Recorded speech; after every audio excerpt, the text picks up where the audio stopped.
Hi welcome to real estate channel. నా పేరు సత్యనారాయణ. ఏదైతే మనకు కుకట్పల్లి వై జంక్షన్ ఉందో దానికి నియర్ బై ఉండే విధంగా ఒక 1.5 కిలోమీటర్ దూరంలో ఒక లగ్జరీ ప్రీమియం గేటెడ్ కమ్యూనిటీ ప్రాజెక్ట్తో మేము ముందుకు వచ్చామండి. ఇదే అండి ఆ ఫ్లాట్. ఈ ఫ్లాట్ వచ్చేసి మనకు 3 బిహెచ్కే ఫ్లాట్. మనకి ఇది కార్నర్లో ఈ ఫ్లాట్ అయితే వస్తుంది అనమాట. ఇది చాలా బాగుంటుందండి ఫ్లాట్. ఇది మెయిన్ ఎంట్రన్స్ అండి. మెయిన్ ఎంట్రన్స్ నుంచి లోపలికి వెళ్ళినాక ఇది ఫుల్లీ ఫర్నిష్డ్ ఫ్లాట్. ఈ విధంగా మంచి పైన వర్క్ కానీ ఈచ్ అండ్ ఎవ్రీథింగ్ చాలా నీట్గానైతే ఈ ఫ్లాట్ వాళ్ళు అయితే చేశారండి. ఇది మెయిన్ ఎంట్రన్స్ హాల్లో కనుక చూసుకున్నట్టయితే ఈ విధంగా ఉంటుంది. ఇటువైపు కనుక cupboards, systems each and everything అంటే ఒక లగ్జరీ గేటెడ్ కమ్యూనిటీలోను ఈ ఫ్లాట్ అయితే ఉంటుందండి. ఇది వచ్చేసి మనకు కుకట్పల్లి వై జంక్షన్ ఏదైతే ఉందో హైటెన్షన్ వేర్ లేన్లో ఈ ప్రాజెక్ట్ అయితే ఉంటుందన్నమాట.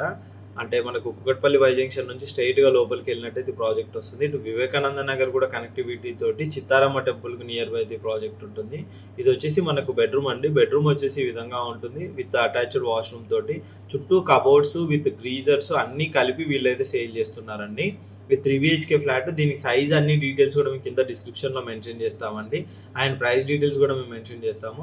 మనకు ఇది వచ్చేసి వాష్రూమ్ అండి. వాష్రూమ్ వచ్చేసి ఇన్సైడ్ వచ్చేసి ఈ విధంగా ఉంటుంది అనమాట. విత్ టోటల్గా అండి అంటే మనకి ఇక్కడ గీజర్ సెటప్ ఇవన్నీ ఉన్నాయి కానీ ఇవి టోటల్ అన్నీ కలిపి వీళ్ళైతే సేలింగ్ అయితే చేస్తున్నారు అనమాట ఫ్లాట్కి సంబంధించి. అండ్ మీకు ఇంకా ఇన్సైడ్ చూద్దామండి. ఇది వచ్చేసి